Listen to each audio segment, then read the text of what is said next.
All right, so I've changed location.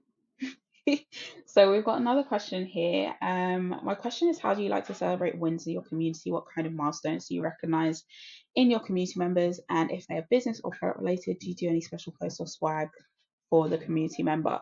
So that's really interesting. We don't have a specific sort of rubric around it. We do have community members of the month in terms of folks who are most engaged on Slack.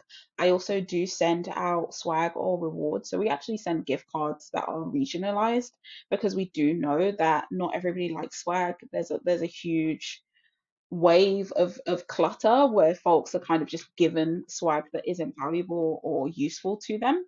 Um, so we do actually use a tool that allows them to choose what reward they get, and we have just set the value. But I reward folks who come to Q and A's, and it can maybe feel like a counterintuitive thing, but it's the folks who come to the Q and A's and they go, "Sorry, I've got another question.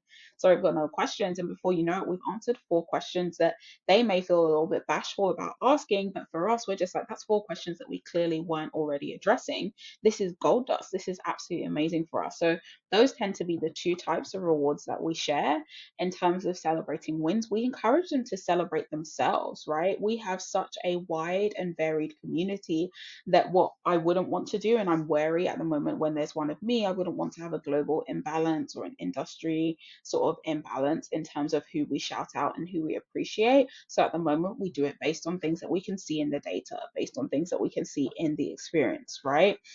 Who's contributing, who's answering questions, but also who's asking questions.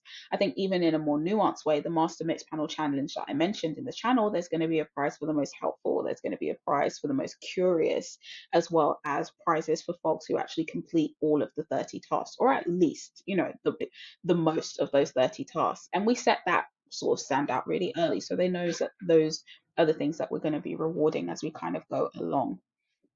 So those are really, really, really important things for us to do as we kind of go through. Those will probably evolve like as the sophistication of what we do and how we can measure these things kind of grow, or the team grows, one of the two. But those are the kind of two sustainable rewards that we